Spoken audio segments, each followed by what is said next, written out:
বারান্দার দুপাশে ফুলের টব সাজানো, মাঝে পাতানো দুটো লবি চেয়ার। সেথায় বসে আছে জাওয়াদ মুশরাফা। পাশাপাশি, মাঝে এক হাতের দূরত্ব। জাওয়াদের দৃষ্টি মুশরাফার দিকেই স্থির। দৃষ্টি সরানোর চেষ্টা করছে বারংবার, কিন্তু ফলাফল শূন্যের কোঠায়। অবাধ্য চোখজোড়ার অনিমেষ চাহনি প্রেয়সীর পানে, যেন তারা পণ করেছে বহুল প্রতীক্ষিত সাক্ষাতে প্রেয়সীর থেকে চোখ সরাবে না। গ্রীষ্মের পরন্ত বিকেল, আকাশটা স্বচ্ছ নীল। সারি সারি মেঘের ভেলা, মৃদু হাওয়ার পসরা বইছে, ছুঁয়ে দিচ্ছে অরুণ রাঙা পোশাকে আবৃত মেয়েটাকে। মেয়েটার দৃষ্টি আকাশ পানে, এখনো চোখে চোখ পড়েনি। চোখ মুখ স্বাভাবিক, কোনো অস্বস্তির আভা নেই। জাওয়াদের তাকিয়ে থাকার মাঝে দৈবাত ঘাড় ঘুরিয়ে তাকালো মুশরাফা। দৃষ্টিতে দৃষ্টি মিলল। জাওয়াদের হৃৎপিণ্ড লাফিয়ে উঠল। চমকাল, থমকাল। অথচ মুশরাফা স্বাভাবিক, দ্বিধাহীন। স্থির চোখে সেকেন্ড 10 সময় নিয়ে জাওয়াদকে পরখ করল। তারপর দৃষ্টি ফিরাল। তাকে একটুও বিচলিত দেখাল না। মুশরাফার এই অবিচল দৃষ্টিভঙ্গি বিচলিত করে ফেলল জাওয়াদকে। একদলা অস্বস্তি এসে গা ছুঁল, হাঁসফাঁস করে উঠল সে।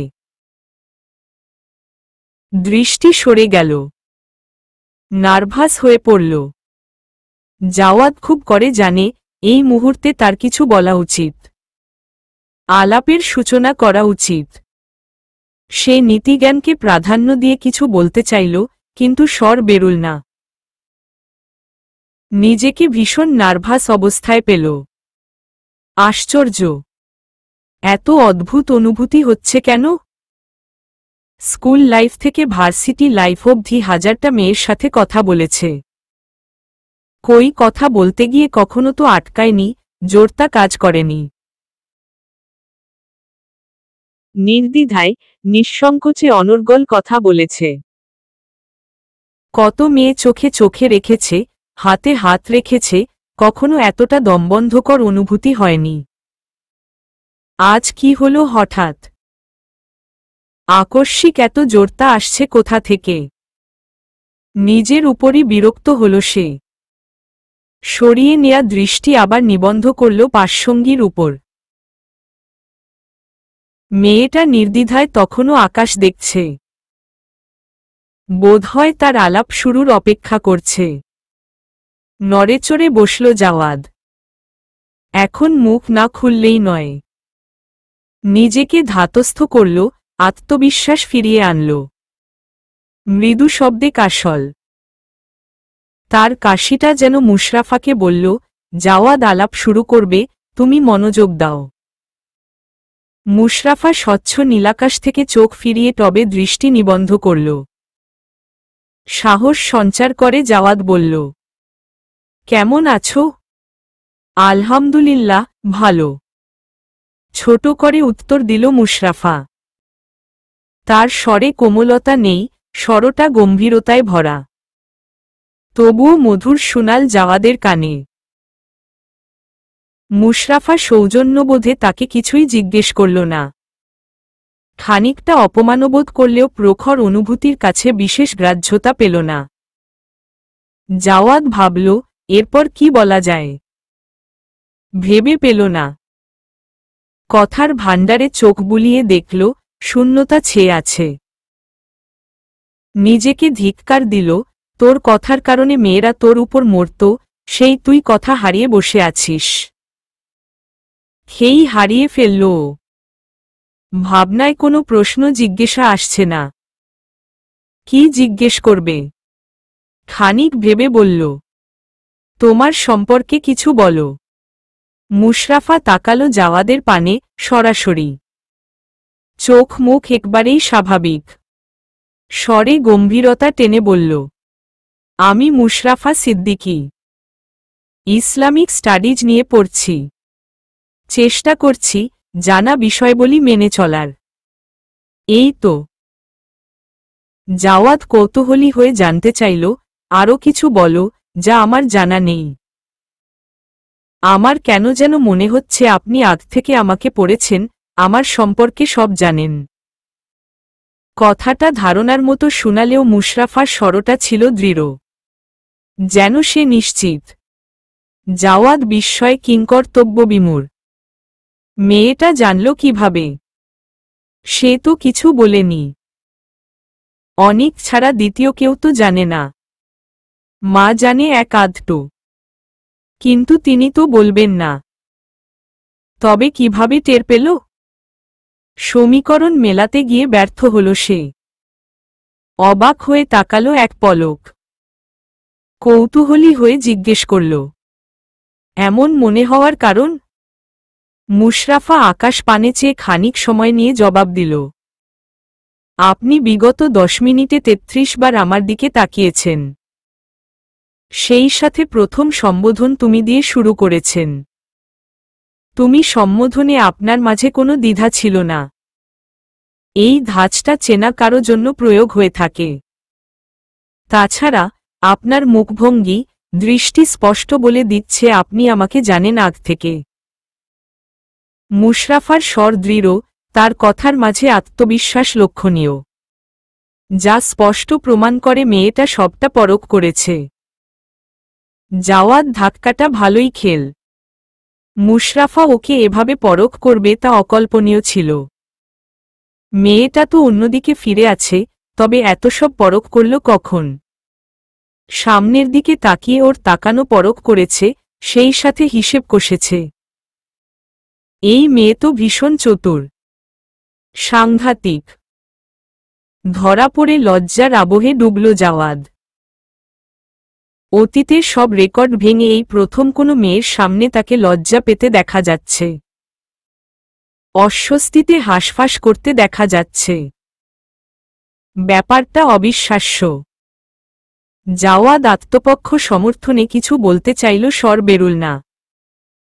কথারা হারিয়ে গেছে। নীরবতায় গা মারিয়ে রইল কিছুক্ষণ। মনে চাপা একটা কৌতূহল অনেকক্ষণ যাবৎ বের হওয়ার সংগ্রাম করছে। কথা হারিয়ে সেই কথাকে মুক্ত করল। প্রসঙ্গ ঘুরিয়ে বলল, আমার সম্পর্কে তোমার মতামত কি? বিয়েতে হ্যাঁ বলবে? জাওয়াদের প্রশ্নে ওর পানে তাকালো মেয়েটা। চোখ মুখ স্বাভাবিক রেখে গম্ভীর স্বরে বলল, আমি তো আপনাকে দেখিনি। না দেখে মতামত জানানো সম্ভব হচ্ছে না। জাওয়াদ অবাক স্বরে বলল, তুমি আমাকে দেখনি? মুশরাফা চোখ নামিয়ে নিঃসংকোচে উত্তর দিল, না। জাওয়াদের বিস্ময়ের মাত্রা বাড়ল। মুশরাফার কথার মর্মার্থ বুঝতে পারছে না সে। মেয়েটা কি বলতে চাইছে? তোমার সামনে যে বসে আছে সে নিশ্চয়ই কোনো ভূত নয়, বিদ্রূপ করল জাওয়াদ। মুশরাফা আম্রিক গলায় বলল, বাহ্যিক রূপটা আপনি নন, আপনি হলেন আপনার ভেতরকার ব্যক্তিত্ব। বিয়েটা আপনার রূপের সাথে নয়, আপনার ব্যক্তিত্বের সাথে হবে। যে ব্যক্তিত্বকে আপন ভেবে পার করতে হবে সারা জীবন। আমি সেই ব্যক্তিত্ব দেখিনি। মতামত জানার হলে আপনাকে প্রথমে সেই ব্যক্তিত্ব উপস্থাপন করতে হবে, যা পরখ করে আমি মতামত জানাতে পারব। জাওয়াদ চমকাল, ভরকাল। মেয়েটাকে প্রথম দেখায় সে লাজুক ভেবেছিল।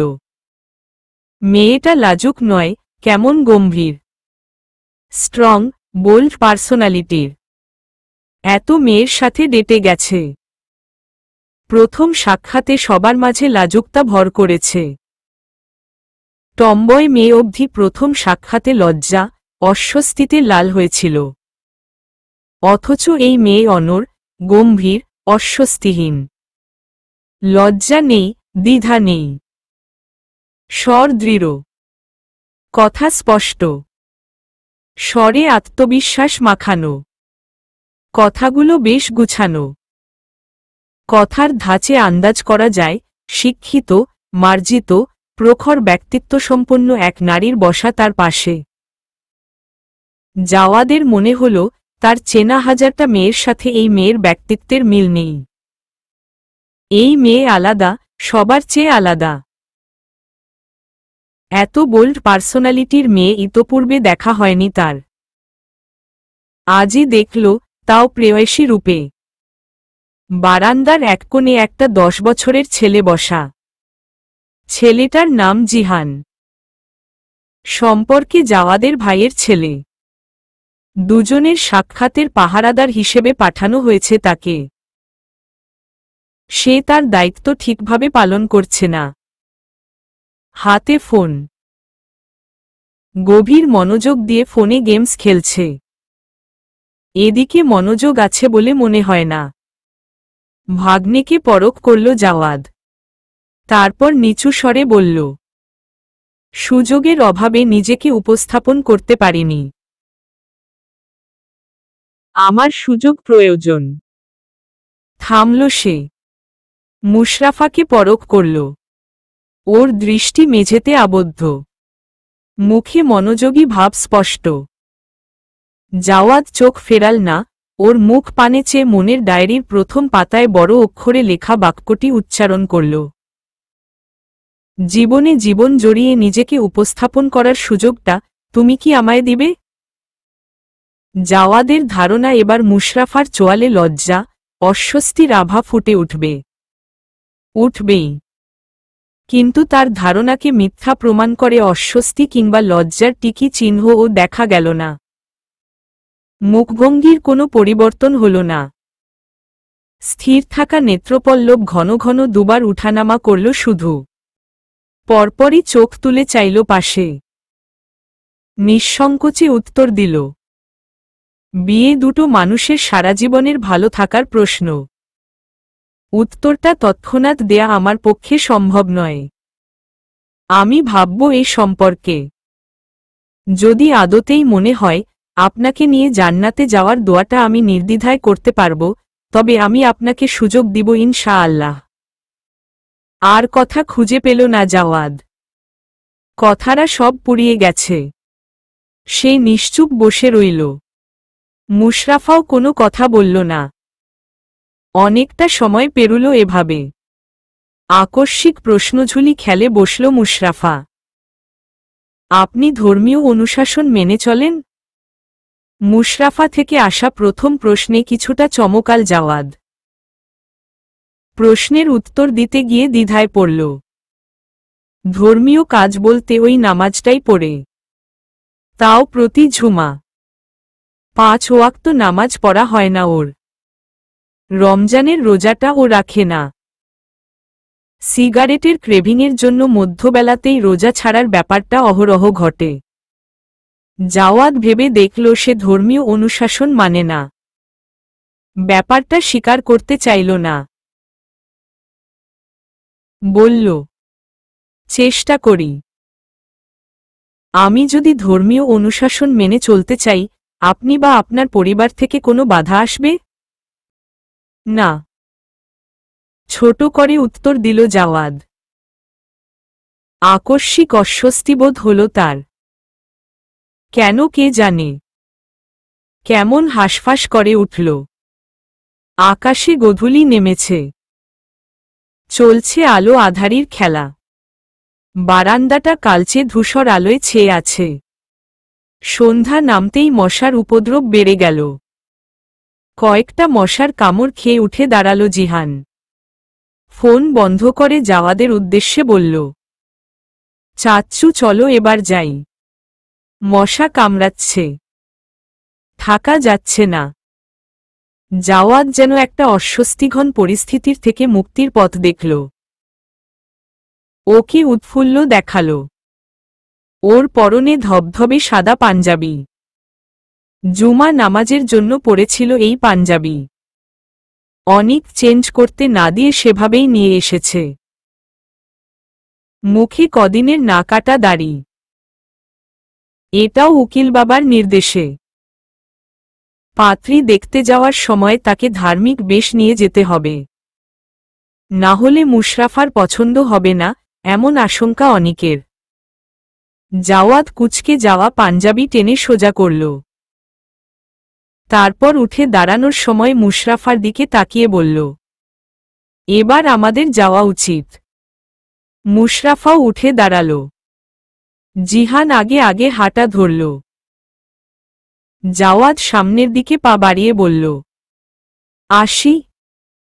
ভালো থেকো, আবার দেখা হবে। আচ্ছা, ছোট করে উত্তর দিল মুশরাফা। প্রথম আলাপের ইতি টেনে বেরিয়ে গেল জাওয়াদ। গিয়ে বসল বসার ঘরে। সেখানে নাজমুল সাহেব, ফরিদা, জাওয়াদের বাবা জয়নাল আবেদিন, মা মাইমুনা আক্তার অনেক বসে গল্প করছেন। মেয়ে মাইমুনার পছন্দ হয়েছে। জাওয়াদকেও খুব একটা খারাপ লাগেনি ফরিদার। তিনি মাইমুনার সাথে আলাদা কথা বলে নিয়েছেন ভাগ্নির জীবনধরন সম্পর্কে। মাইমুনাও আশ্বাস দিয়েছেন, বাইরের মানুষ থেকে পুত্রবধূকে দূরে রাখবেন।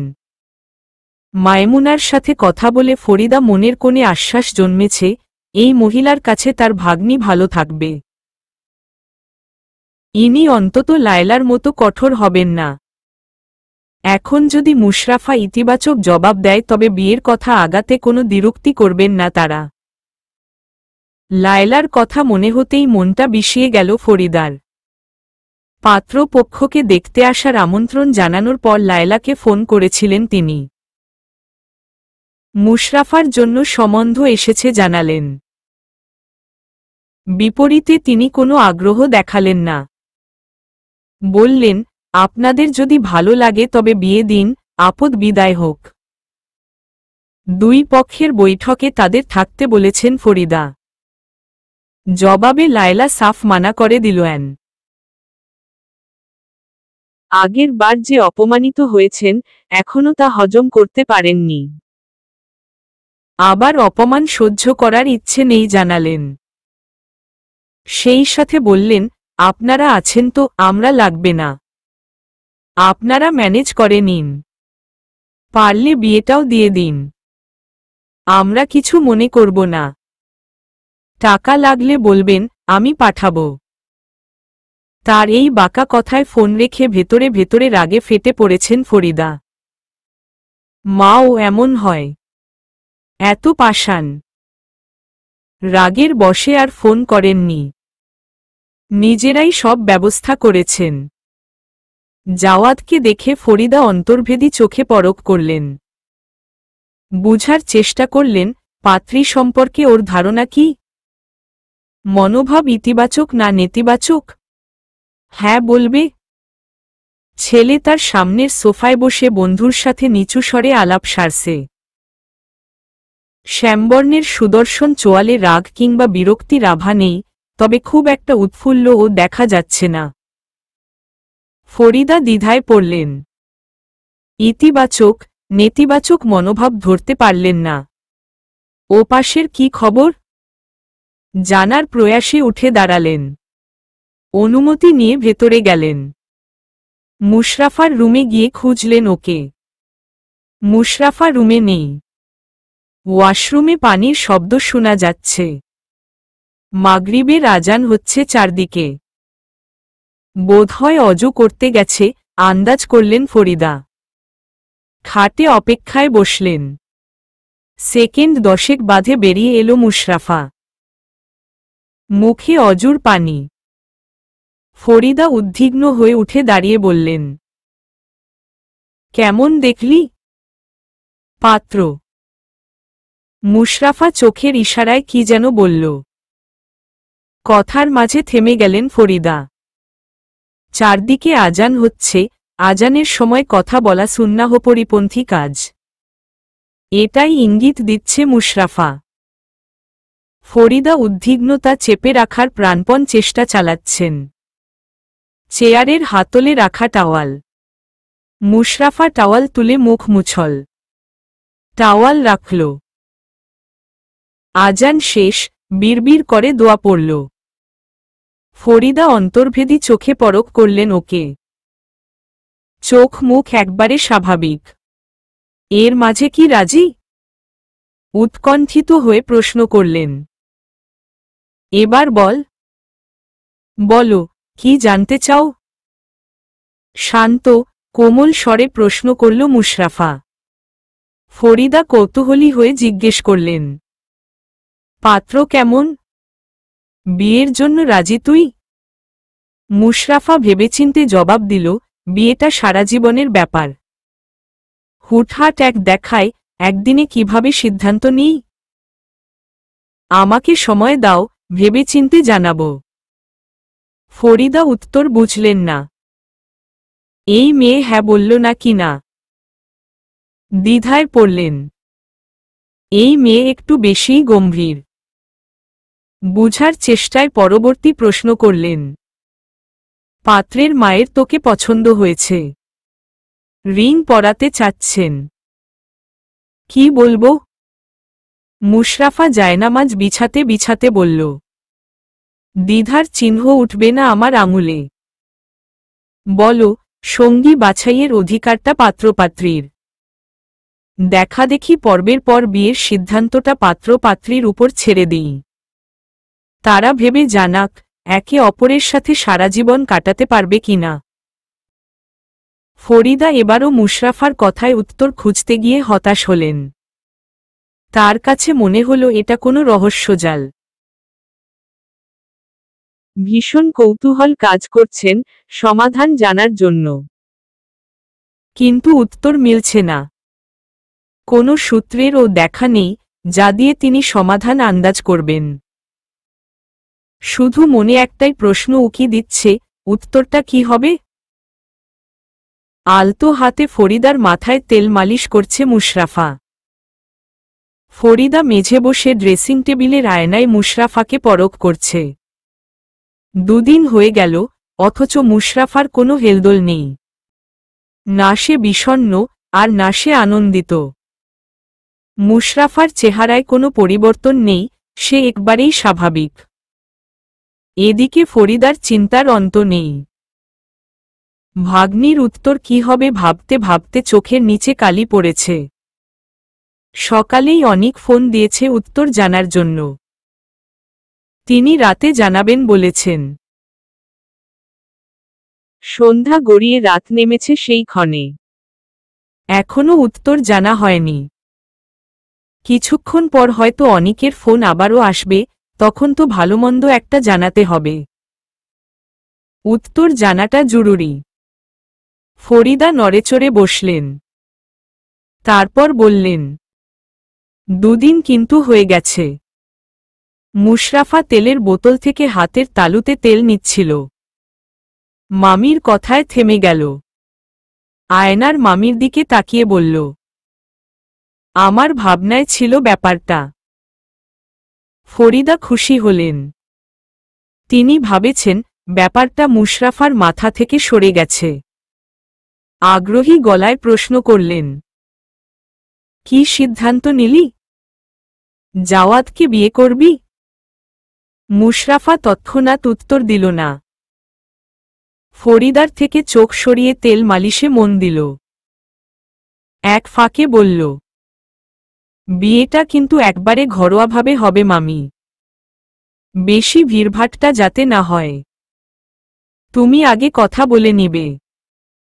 মুশরাফার পরোক্ষ কথার মাঝে উত্তর খুঁজে পেলেন ফরিদা। তড়িৎ ঘাড় ঘুরিয়ে পিছু ফিরলেন। খুশির ঝিলিক তুলছে তার চেহারায়। জানান দিচ্ছে আনন্দের মাত্রা কতখানি। উৎফুল্লতার সাথে বললেন, তুই সত্যি জাওয়াদকে বিয়ে করবি? মুশরাফা এক পলক তাকালো মামির দিকে। চোখে চোখ পড়তেই একরাশ অস্বস্তি এসে গা ছুল। তৎক্ষণাৎ চোখ ফেরাল। তারপর মৃদু হাসল। তার হাসি যেন কত কি বলে দিল। ফরিদা উঠে দাঁড়ালেন। খুশিতে আত্মহারা হয়ে বললেন, আমি এখনই তোর মামাকে গিয়ে বলছি। ঝড়ের বেগে নিজের রুমের দিকে ছুটলেন ফরিদা। খানিক আগেই অফিস থেকে ফিরেছেন নাজমুল সাহেব। ক্লান্ত শরীরটা বিছানায় এলিয়ে বিশ্রাম নিচ্ছেন। ফরিদা গিয়ে স্বামীকে সুখবর দিলেন। নাজমুল সাহেবকে ও খুশি দেখাল। অনিককে সুসংবাদ জানালেন। এবার দুই পরিবারের বিয়ে সম্বন্ধীয় আলাপে বসার আহ্বান করলেন। অনিক পরদিন কোনো রেস্টুরেন্টে বিয়ের ফর্দনামা নিয়ে বসার আমন্ত্রণ জানাল। পরদিন দুই পক্ষের গুরুজন বসার কথা। নাজমুল সাহেব তৈরি হয়ে বেরোনোর সময় মুশরাফাকে ডাকলেন। রাফা, এদিকে আয় তো। মুশরাফা রুমে থেকে বেরিয়ে এলো। মামার কাছে দাঁড়িয়ে বলল, ডাকছিলে মামা?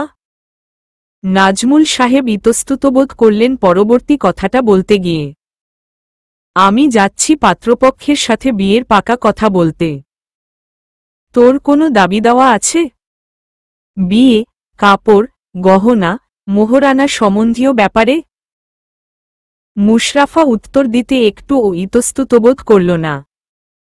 নির্দ্বিধায় বলল, প্রথমত, বিয়েটা একবারে সাদামাটাভাবে হবে। জাঁকজমকপূর্ণ অনুষ্ঠান করে টাকা অপচয় করা যাবে না। রাসূল সাল্লাল্লাহু আলাইহি ওয়াসাল্লাম বলেছেন, যে বিয়েতে খরচ বেশি হয় সে বিয়েতে সুখ কম হয়। এখানেই সুখটাই মুখ্য। দুই পরিবারের মানুষ থাকবে, সুন্নতি পদ্ধতিতে বিয়ে হবে। আর কাপড়, গহনা, এসবে আমার কোনো আক্ষেপ নেই। খুশিমনে তারা যতটুকু দেয় তাই যথেষ্ট। তারা যদি বলে গহনা দিবে না, তবে? স্বর্ণ গহনা ছাড়া বিয়ে হয়? ফোন কাটলেন নাজমুল সাহেব। মুশরাফা হেসে বলল, গহনা কি সুখ আনে? আনে না। ধরো, স্বর্ণ গহনা দেয়ার সামর্থ্য নেই তাদের। তারপরও তুমি জোর করলে তারা রাজিও হল। কোনো মতে ম্যানেজ করে ভরি ভরি স্বর্ণালঙ্কার দিল। তুমি খুশিমনে মেয়ে বিয়ে দিল। বিয়ের পরদিন যদি তারা সোনার গহনা বিক্রি করে দেয়, তখন? বিয়েতে পাত্রীপক্ষের চাপে লক্ষ টাকার কাপড় কিনল, কিন্তু বিয়ের পর দেখা গেল স্বামী স্ত্রীকে 1000 টাকার একটা কাপড় দিতেও হিমশিম খাচ্ছে, এক কাপড়ে বছর চালাতে হচ্ছে। তখন? স্বর্ণ গহনা এসব শুধু লোক দেখানো মাত্র। যাতে মানুষকে রসিয়ে বলা যায়, আমার মেয়ের বিয়েতে জামাই এত ভরি গহনা দিয়েছে, লক্ষ টাকার কাপড় দিয়েছে। অনেক ভালো বিয়ে দিয়েছি। এ ছাড়া আর কিছুই নয়। ওই লক্ষ টাকার স্বর্ণালঙ্কার কাপড় চোপড় কি পরে পরা হয়? হয় না বললেই চলে। এটা মূলত একদিনের শো অফ। একদিনের লোক দেখানোর জন্য পাত্রপক্ষকে এত চাপ দিতে হবে কেন? পাত্রীপক্ষের কাছে যৌতুক চাওয়া যেমন অন্যায়, পাত্রের সামর্থ্য না থাকার পর ও ভরি ভরি অলঙ্কার, কাপড় চোপড় তার উপর চাপিয়ে দেয়াটাও তেমন অন্যায়। স্ত্রীর ভরণপোষণের দায়িত্ব স্বামীর কাঁধে। তিনি তার সামর্থ্য অনুযায়ী স্ত্রীকে যেভাবে সাজিয়ে নেন সেভাবে খুশি থাকা উচিত। আমি তাতেই খুশি। তুমি এতে কোনো প্রকার চাপ দিও না। নাজমুল সাহেব অবাক চোখে চেয়ে রইলেন ভাগ্নির দিকে। আজকালকার যুগে মেয়েরা বিয়ে নিয়ে কত স্বপ্ন বুনে। সেই স্বপ্নের দাম কোটি টাকা। পাত্রীপক্ষের দাবি মানতে গিয়ে পাত্রের জামানো টাকা শেষ হয়ে যায়, তাও পূরণ হয় না। লক্ষ টাকার লেহেঙ্গা, বেনারসি, ব্র্যান্ডেড কসমেটিক্স, ভরি ভরি সোনার গহনা এসব না হলে বিয়েই হয় না যেন। পাত্রী আগেই পাত্রের সাথে কথা বলে সব ঠিক করে নেয়। একটা বিয়ের পিছনে লক্ষ লক্ষ টাকা খরচ হয়ে যায়। তাও পাত্রীপক্ষ সন্তুষ্ট হয় না। খুদ ধরে, বিয়ের শাড়ির বাজেট যেন কম হল, গলার সীতা হারটা আরেকটু লম্বা হলে ভালো হতো, পাত্রপক্ষ দেখি কিপটে একটা চোকারও দিল না। কখনো কখনো পাত্রপক্ষকে ঋণগ্রস্তও হতে হয়। পাত্রী কিংবা পাত্রীপক্ষ ওসবে চোখ দেয় না। বিয়ে তো একবারেই হয়। একটু জাঁকজমকপূর্ণ না হলে হয়? কিন্তু রাফা এ যুগের মেয়ে হয়েও সব ছেড়ে দিচ্ছে। কি আশ্চর্য! ছাড়ার পেছনে আবার কি সুন্দর যুক্তি দাঁড় করিয়েছে।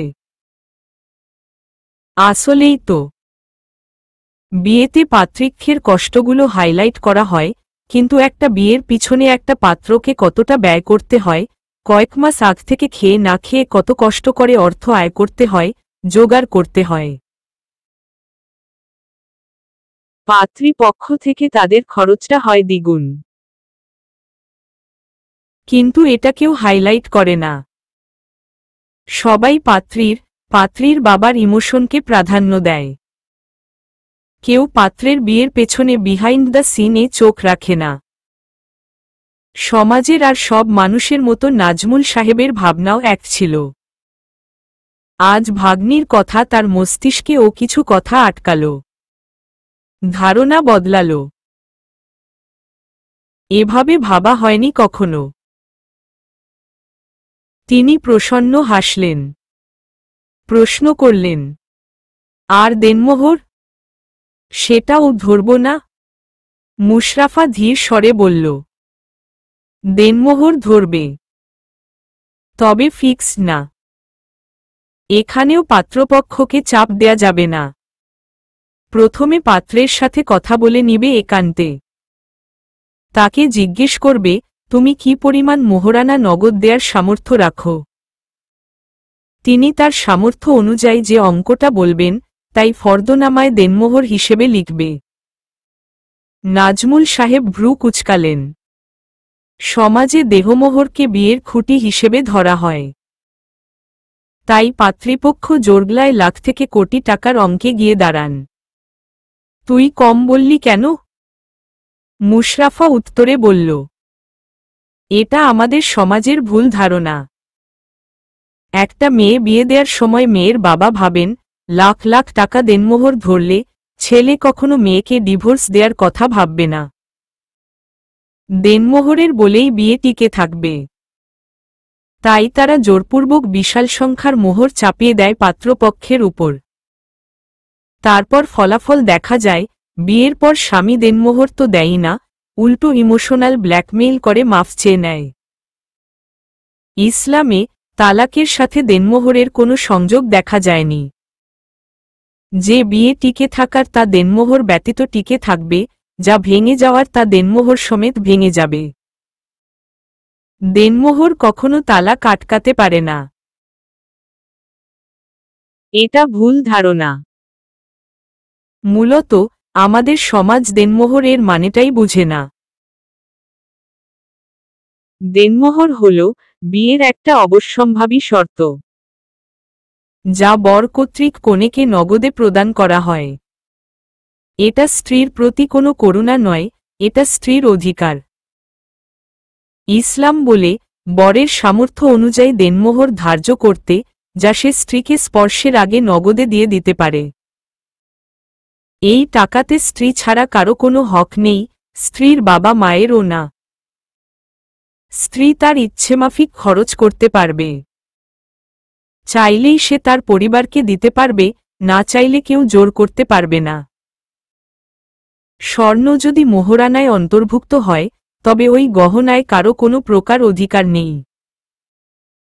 স্বামী শাশুড়ি কেউ ওই গহনায় হাত দিতে পারবে না। আমাদের সমাজে দেনমোহরে অন্তর্ভুক্ত গহনা স্বামী শাশুড়ি নিয়ে যায়, জোরগলায় বলে, আমাদের জিনিস আমরা নিয়েছে, এতে তোমার কোনো অধিকার নেই।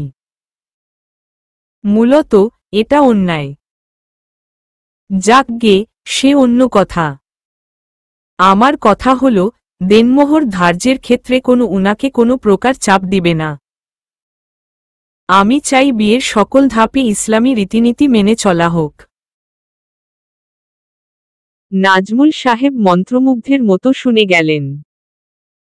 বিস্ময়, মুগ্ধতা ঘিরে ধরেছে তাকে। এই মেয়ের চিন্তা ভাবনা এত গভীর কেন? আর এত সুন্দরী বা কি করে?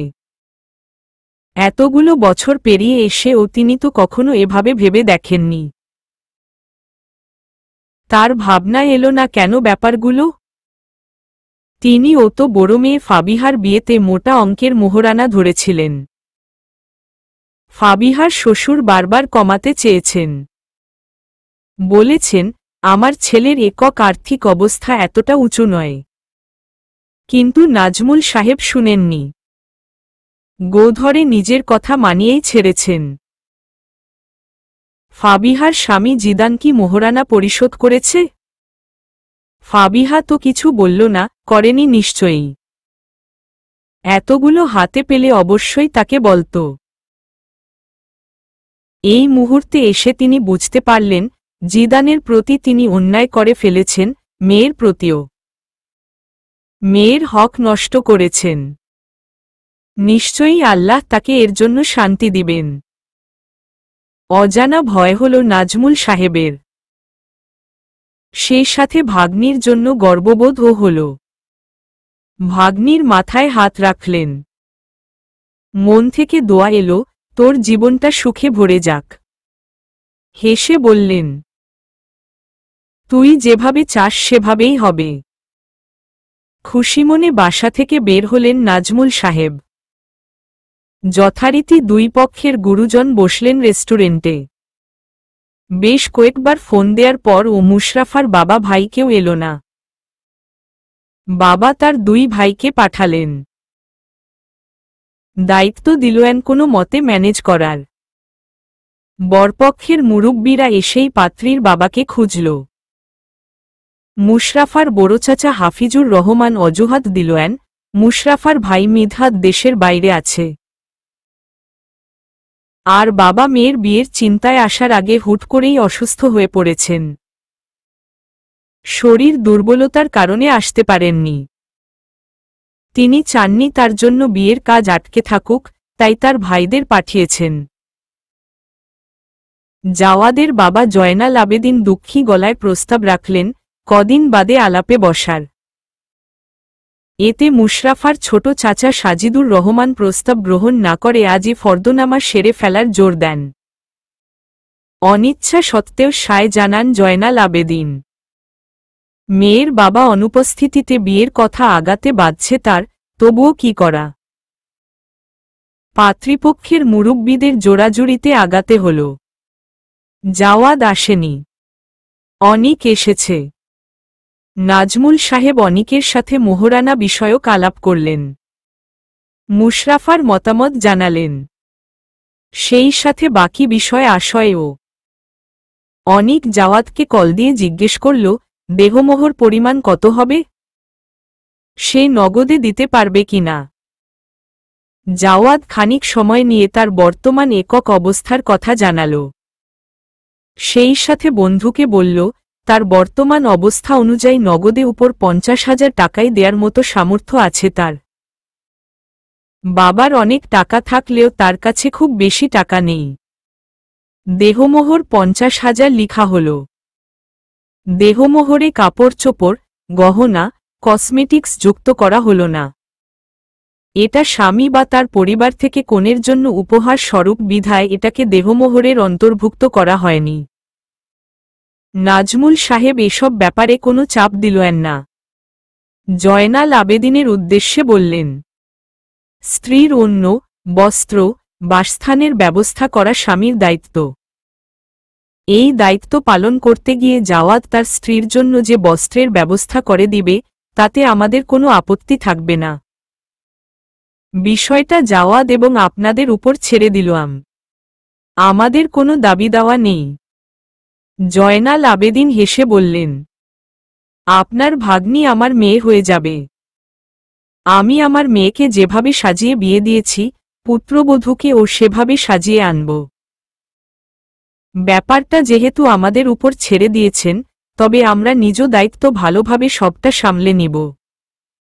আশা করি অভিযোগের সুযোগ হবে না আপনাদের। নাজমুল সাহেব ও হেসে সায় জানালেন।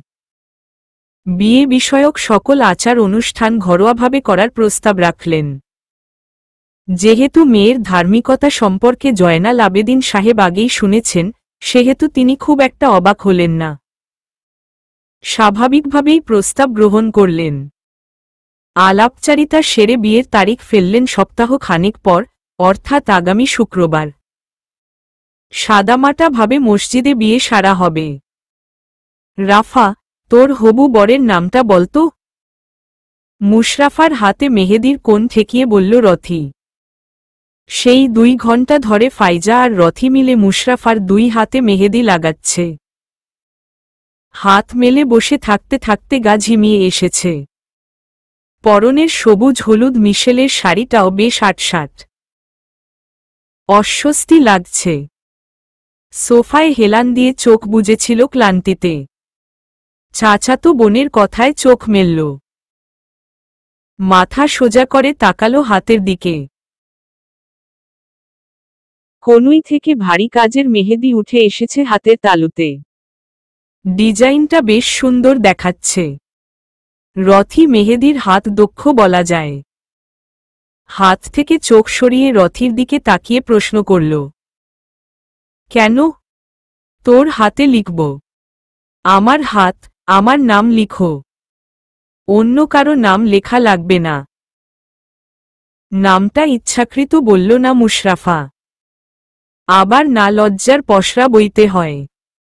রথি ও কম যায় না। হেসে বলল, হাত তোর, জামাই ও তোর, অন্য কেউ না। নাম বল, লিখে দিই।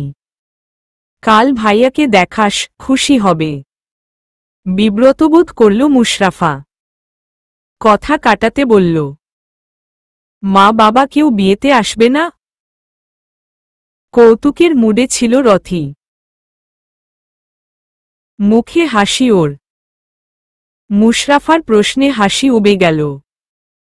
মুশরাফার এত আনন্দের দিন কঠিন উত্তর দিতে ইচ্ছে করছে না।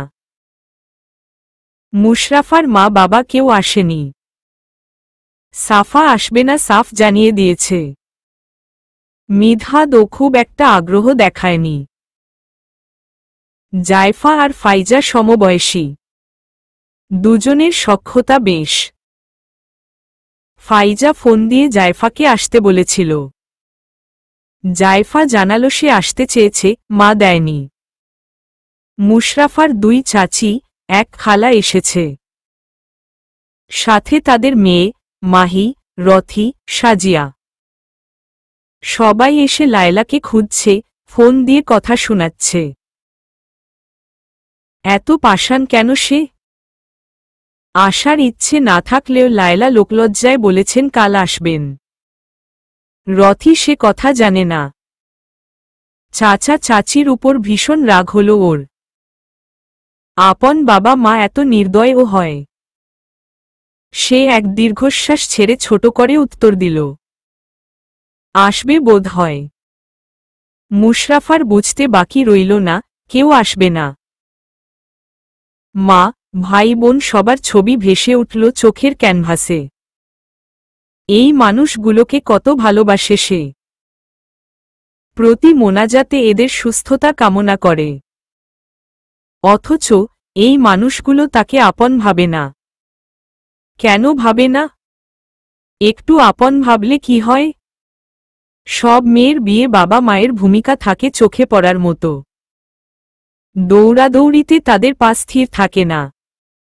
অথচ তার বাবা তার বিয়েতে উপস্থিত নেই। কোথা থেকে একছাক আফসোস এসে ধরা দিল। মুশরাফাকে উদাস দেখাল। সেই উদাসীনতা স্থায়ী হল না বেশিক্ষণ।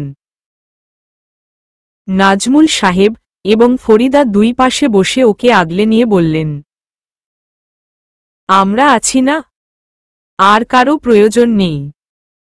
আকস্মিক আশা উদাসীনতা আকস্মিকই উবে গেল। মামা মামির দিকে চেয়ে ভালো লাগায় ভরে গেল মুশরাফার চোখ মুখ। কষ্টগুলো বুকের সিন্ধুকে বন্ধক রেখে হাসল প্রাণবন্ত। মেহেদি পরানো শেষ। ডান হাতের মেহেদি শুকিয়ে গেছে। ফাইজা উৎসাহী গলায় জানতে চাইল, মেহেদি কেমন হয়েছে? মুশরাফা এবার 2 হাতের মেহেদি দেখল। মেহেদি পরখ করতে গিয়ে তালুতে দৃষ্টি আটকাল। ভারী কাজের মেহেদির মাঝে লেখা জওয়ার লেখাটা কি জলজল করছে বেশি নাকি ওর চোখে বেশি লাগছে কে জানে। সেকেন্ড 10 চেয়ে রইল। তারপর ফাইজার দিকে তাকিয়ে গম্ভীর মুখে বলল, এই নামটা না লিখলেও পারতি। কাল নীল কাগজে সই করে একে অপরের জীবনে নাম লিখে ফেলবে। আজ তোমার হাতে লিখে শুভ সূচনা করলে দোষ কোথায়? ঠোঁট চেপে হেসে বলল ফাইজা। উত্তর দেয়ার আগে ফোন বেজে উঠল। ফোনটা মুশরাফার পাশেই রাখা। স্ক্রিনে চোখ বুলালো। অচেনা নাম্বার। প্রথমবার এড়িয়ে গেল। বারবার বাজতে দেখে রিসিভ করে কানে দিয়ে হ্যালো বলল। অপাশ থেকে কোনো সারা শব্দ এলো না। বার কয়েক হ্যালো হ্যালো করে ফোন রাখল। আর ফোন এলো না অনেকক্ষণ। Unknown number. তবে আগের নাম্বার নয়, অন্য নাম্বার। মুশরাফা তীক্ষ্ণ চোখে পরখ করল নাম্বারটা। তারপর কেটে দিল। আবার বাজল। এবারও কেটে দিল। মেহেদী রাঙা হাতে মেসেজ করল, আপনি এখনো আমার জন্য হারাম। বৈধতার আগে অবৈধভাবে স্বর কিংবা মন মেলানো নিষেধ। হলদেটে পাঞ্জাবির উপর গোল্ডেন কোটি পরে স্টেজে বসে আছে জাওয়াদ। তার বোন, ভাবি, বাসার বাচ্চারা সেজেগুজে ঘুরঘুর করছে। একটু পরপর একজন একজন স্টেজে উঠে জাওয়াদকে কেক খাইয়ে হলুদ ছুঁয়ে যাচ্ছে। বাসার ছাদে হলুদের অনুষ্ঠানের আয়োজন করা হয়েছে ঘরোয়াভাবে। ঘনিষ্ঠ আত্মীয় মহল উপস্থিত। সবার হলুদ লাগানোর ফাঁকে অবসর পেয়ে ফোন হাতে নিল জাওয়াদ। কল দিল প্রেয়সীকে। খানিক আলাপ সেরে নেয়া যাবে। জাওয়াদ মোটামুটি নিশ্চিত ছিল মুশরাফা ওকে চিনবে না। নাম্বারটাও মুশরাফার অচেনা হবে। কাল বিয়ে, আজ দুটো কথা বলবে। তার ভাবনাকে সত্য প্রমাণ করল মুশরাফার হ্যালো সম্বোধনে। ভুল প্রমাণ করল মেসেজটায়। মেয়েটাকে ওকে চিনল কিভাবে? ও তো কথাও বলল না। আশ্চর্য। এই মেয়ে এত দূরদর্শী কেন? ওর বিস্ময়ঘন মুহূর্তে জাওয়াদের ভাবি কাকন এসে দাঁড়াল স্টেজের কাছে। বলল, বিয়ের তত্ত্ব নিয়ে যাচ্ছে জাহিনরা। তোমার কোনো বার্তা আছে দেবার? কাকনের স্বরে দুষ্টুমির আভা। জাওয়াদ ঘর থেকে বের হল। মনে মনে বলল, এখনো হারাম হয়ে আছি। বার্তা ও গ্রহণযোগ্য হবে না। হালালের জন্য সব জমা থাক। একসাথে আদায় করব সব। মুখে বলল, বাচ্চারা বার্তার ভার বইতে পারবে না। কাকন হেসে বলল, বার্তা জমিয়ে রাখো। কাল একবারে বোনাস সমেত দিও। মিনিট 10 হল মাগরিবের আজান হয়েছে। বাইরে আলো আধারির লুকোচুরি খেলা চলছে। সেই খেলায় তাল মিলিয়ে নাজমুল সাহেবের বাসায় ছোট ছোট বাচ্চারা লুকোচুরি খেলছে। সবার গায়ে নতুন জামা। সেজেগুজে এদিক ওদিক দৌড়াদৌড়ি করছে। তাদের হইচইয়ের সাথে যোগ হয়েছে মুরুব্বি সমাজের হাসি ঠাট্টার আওয়াজ। প্রতিটা রুমে রুমে মহিলারা গোল হয়ে বসে গল্পে মজেছেন। একদল মহিলা ব্যস্ত হাতে রান্নাঘরে হাত চালাচ্ছেন। পুরুষরা বসার ঘরে বসে আলাপ সারছেন।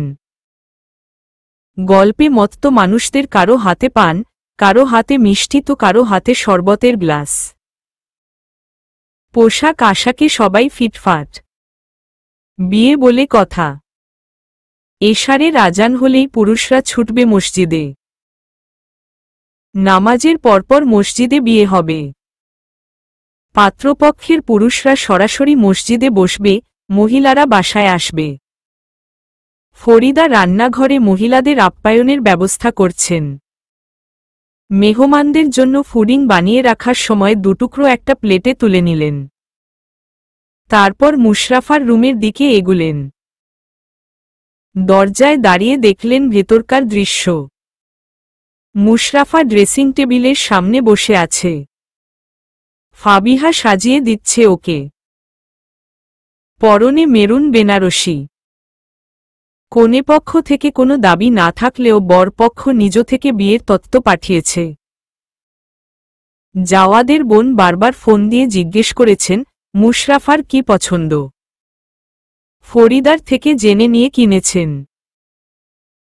মেরুন মুশরাফার পছন্দের কালার, সেটা মাথায় রেখেই কিনেছে শাড়িটা। মানিয়েছে শাড়িটায়। মেয়েটার চোখে মুখে আনন্দের রেখা। এই আনন্দ বিয়ের জন্য নয়। এই আনন্দ তার বাবা মায়ের আগমনের। বাবা মা ছোট বোন এসেছে বিয়েতে। হয়তো লোকলজ্জায়। বাবা এসে বসার ঘরে বসেছেন, লায়লা অন্য রুমে বোন, যাদের সাথে গল্পে মেতেছেন। মেয়ের দিকে নজর নেই। তবুও মেয়েটা কি খুশি। ফরিদা ভেতরে গিয়ে বললেন, দুপুরের পর তো কিছু খেলি না। আবার কখন খাবি তার ঠিক নেই। নে, এগুলো শেষ কর। ফাবিহা মুশরাফার চোখে গ্লিটারি আই লুক দিচ্ছিল। মায়ের কথা শুনে থেকে গেল। কড়া সরে বলল, চোখ খুলবি না রাফা। মা, তুমি খাইয়ে দাও। আদেশ মাফিক নরল না মুশরাফা। ফরিদা খাইয়ে দিলেন ওকে। ফাবিহা আবার সাজানোতে মন দিল। মুশরাফা মনে করিয়ে দিল, আপু লেন্স, আইলেশ, টিপ, পলস নেইল এসব কিন্তু ইউজ করা যাবে না, গ্রুপ লাক করা যাবে না। আর প্রোডাক্টগুলো ভালো কিনা দেখো। যে প্রোডাক্ট স্কিনের ক্ষতি করে তা ইউজ করবা না। আল্লাহ আমাকে শাস্তি দিবেন। এসব বাদ দিয়ে সাজাও যতটুকু পারো। ফাবিহা বলল, আচ্ছা বাবা, এসব করব না। এখন চুপচাপ বসে থাক। আমার কাজে ব্যাঘাত ঘটছে। বাকিটা সময় টু শব্দ করল না মুশরাফা। সাজানো শেষ। এবার শাড়ির সাথে হিজাব পরল। সবশেষে আয়নার সামনে দাঁড় করিয়ে ফাবিহা বলল, মাশা আল্লাহ, ভীষণ সুন্দর দেখাচ্ছে তোকে। মুশরাফা নিজেকে আয়নায় দেখল। খারাপ দেখাচ্ছে না। ফাবিহা ওর দিকে তাকিয়ে বলল, কাল সাজতেন বললাম সাজলি না। হলুদ মাখাতে চাইলাম, অনুমতি দিলই না। আজ নিজ থেকেই রাজি হলি কিভাবে? বর কনেকে হলুদ ছোঁয়ানোটা বিধর্মীদের সংস্কৃতি। এটা আমার জন্য নিষিদ্ধ। তাই রাজি হইনি। আর আজকের সাজ তো হালাল। মেপে মেপে উত্তর দিল মুশরাফা। ফাবিহা জিজ্ঞেস করল, আজকের সাজ হালাল কিভাবে? মেয়েদের সাজসজ্জা একমাত্র স্বামীর জন্য। স্বামী তো হয়নি এখনো। আমি শুনেছি, দেখাদেখির পর বিয়ে হওয়ার আগমুহূর্তেও পাত্র পাত্রী একে অপরকে দেখা জায়েজ নেই। তবে? ফাবিহা ফুপাতো বোনকে প্রশ্নবাণে আটকাতে চাইল। মসজিদে বিয়ে সেরে তবেই বাসায় আসবেন উনারা। তখন তো হালালি হবেন। লাজুক স্বরে উত্তর দিল মুশরাফা। ফাবিহা পরাস্ত হল। ওর লাজুকলতা মুখের দিকে তাকিয়ে বলল, লজ্জা পেলে তোকে সুন্দর দেখায়। জাওয়াদের সামনে বেশি বেশি লজ্জা পাওয়ান ভান করবি। ফাবিহা গিয়ে লায়লাকে ধরে আনল। বধূর সাজে বসে থাকা মুশরাফাকে দেখিয়ে বলল, দেখো তোমার মেয়েকে, সুন্দর লাগছে না? লায়লা অনাগ্রহী চোখে পরখ করলেন এক পলক। পরপরই তার চোখে অবিশ্বাসের ছায়া দেখা গেল। সাজলে মেয়েটাকে কত সুন্দর দেখায়। মেয়েটা সাজে না কেন? না সেজে জংলির মতো থাকে। কেমন দেখায়! কত সুন্দর মায়াবী মুখ। একটা যত্ন নিলেই চমৎকার লাগবে। মেয়েটা বুঝে না। এই না বুঝাটাই তাদের মাঝে বিশাল একটা দূরত্ব তৈরি করেছে। তা চেয়ে ও গুছানো সম্ভব নয়। লায়লা মুগ্ধ চোখে চাইলেন এক পলক। তারপর দৃষ্টি ফেরালেন। ধরা না দিয়ে দায়সারা উত্তর দিলেন, খারাপ লাগছে না। তোর সাজানোর হাতটা দেখি ভালোই। ব্যস্ত ভঙ্গিতে আবার চলে গেলেন। মুশরাফা মায়ের সাথে দুটো কথা বলবে ভেবে উঠে দাঁড়িয়েছিল। সেই সুযোগ পেল। একটা চাপা শ্বাস ফেলে আবার বসে পড়ল। সময় গড়াল। এশার আজান পড়ল। কাজী এলো। সম্মতি না নিয়ে এলো নাজমুল সাহেব। ভাগ্নির পাশে বসে তার সম্মতি চাইলেন। মুশরাফা খুব একটা সময় নিল না। আল্লাহর নাম নিয়ে সম্মতি দিল। নাজমুল সাহেব কাজীকে নিয়ে চলে গেলেন বাসার কাছের মসজিদটায়। বিয়ে পড়ানো হল। এক পবিত্র বন্ধনে আবদ্ধ হল তারা। আজওয়া খেজুর বিতরণ করা হল, তারপর বরপক্ষ এলো বাসায়। বসার ঘরেই রইল পুরুষরা। জাওয়াদের মা বোন, ভাবি ভেতরের রুমে এসে দেখা করে গেলেন। খাওয়া দাওয়ার পর্ব শেষ, পাত্রপক্ষের মুরুব্বিরা চলে গেলেন। জাওয়াদ থাকবে 2 দিন। তৃতীয় দিন বউ নিয়ে বাড়ি ফিরবে। মুশরাফার রুমে খাটের বিপরীত দিকে একটা বেতের কাউচ রাখা আছে। মুশরাফা বধূ বেশে কাউচে বসে আছে। বসার ভঙ্গিটা একবারে স্বাভাবিক। কোনো লজ্জা অস্বস্তি নেই। শান্ত চোখে চারদিক চোখ বুলাল। দেয়াল ঘড়িটায় জানান দিচ্ছে 12টা বাজতে চলল। দরজার দিকে তাকালো বার কয়েক। তারপর টেবিল থেকে একটা বই তুলে নিয়ে তাতে চোখ ডুবাল। অনিকের সাথে হাসি ঠাট্টার পর রুমের দিকে পা বাড়াল জাওয়াদ। প্রিয় মানুষটাকে আপন করে পাওয়ার আনন্দ ভেতরটা কুড়ে কুড়ে খাচ্ছে। চোখে মুখে খুশির ঝিলিক তুলছে। ঠোঁটের কোণে হাসি। প্রথম দেখায় ভালো লেগে যাওয়া মেয়েটা আজ তার স্ত্রী। নামযুক্ত একটা পবিত্র বন্ধনে আবদ্ধ তারা। মেয়েটাকে যখন তখন দেখার তৃষ্ণা ধামাচাপা দিতে হবে না, সবসময় কাছেপাশে বসে দেখতে পারবে। একরাশ খুশির মহড়া নিয়ে রুমে প্রবেশ করল। নববধূকে বই পড়তে দেখে ভ্রু কুঁচকাল। বিয়ের দিন সব বউরা নাকি খাটে বসে স্বামীর জন্য অপেক্ষা করে, আর তার বউ কাউচে বসে বই পড়ছে। আশ্চর্য! মেয়েটা কি একটু বেশিই বেরসিক না? দেখাদেখির পর্বের মতো এখনো কি গম্ভীর মুখে কাটকাট কথা বলবে? নাকি বলবে, আপনি এখনো আমার জন্য হারাম? জাওয়াদের আগমন টের পায়নি মুশরাফা। সে তখনও বইয়ে ডুবে আছে। আকস্মিক বই থেকে চোখ তুলতেই জাওয়াদের সাথে চোখাচোখি হয়ে গেল। সে চোখ বন্ধ করে আবার খুলল। তারপর বইটা বন্ধ করে উঠে দাঁড়াল। কোমল স্বরে বলল, আসসালাতু আলাইকুম। জাওয়াদ ওর থেকে গম্ভীরস্বর আশা করেছিল। না পেয়ে অবিশ্বাস্য চোখে তাকাল। সালামের উত্তর নিল, ওয়া আলাইকুমুস সালাম। থেমে বলল, তা আমি কি এখন হালাল হয়েছি? বইটা মুশরাফার হাতেই। সে মাথা নিচু করে বইয়ের দিকে তাকিয়ে হেসে ফেলল। জাওয়াদ ওর থেকে কিছুটা দূরে দাঁড়িয়েছিল। কাছে এলো। ওর হাসি পরখ করল মুগ্ধ চোখে। বলল, উত্তর দাও। নাকি স্বরে স্বর মেলানোটা নিষিদ্ধ? অস্বস্তিতে ছেয়ে আছে মুশরাফার মুখ। অস্বস্তির সাথে পাল্লা দিচ্ছে লজ্জার আভা।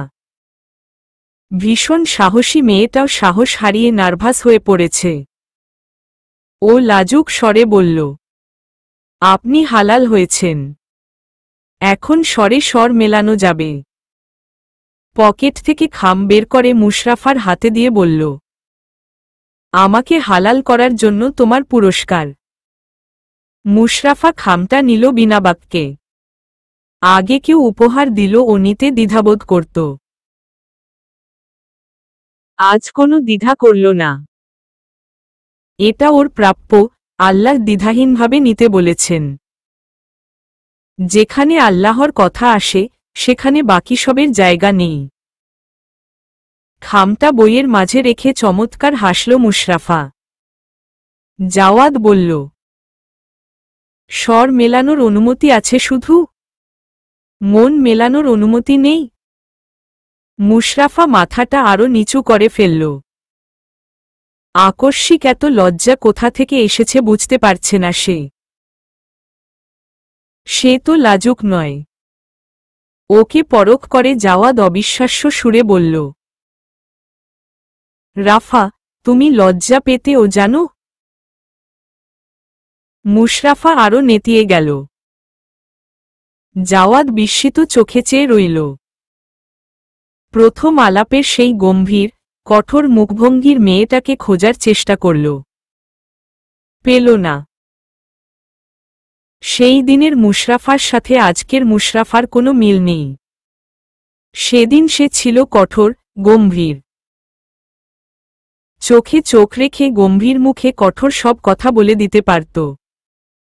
সেদিন মেয়েটার মাঝে ছিল না কোনো লজ্জা, অস্বস্তি। আজকে সে কোমল নমনীয়।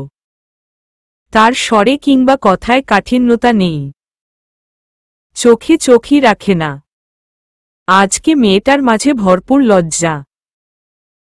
মুশরাফার এই কোমল রূপ অকল্পনীয় ছিল জাওয়াদের। সে মুগ্ধ চোখে চেয়ে রইল। মুশরাফা নিজেকে ধাতস্থ করে চোখ তুলে তাকাল। জাওয়াদের দৃষ্টিতে দৃষ্টি আটকাল। কঠিন দৃষ্টি। সে তড়িৎ দৃষ্টি সরাল। জাওয়াদকে পরখ করল। মেরুন শেরওয়ানিতে মানুষটা সুন্দর লাগছে। মনে মনে বলল, মাশা আল্লাহ। তারপর চোখে চোখ রেখে বলল, লজ্জা পাওয়া আমার জন্য নিষিদ্ধ নাকি? প্রথম আলাপে অন্তত তাই মনে হয়েছে। পরপুরুষের সামনে নারীরা নিজেদেরকে গম্ভীরভাবে উপস্থাপন করতে বলেছে ইসলাম। কোনোভাবে নমনীয় আচরণ করা যাবে না। সেদিন আপনি পরপুরুষ ছিলেন। মুশরাফার স্বরে এখন লজ্জা নেই, চোয়ালেও নেই।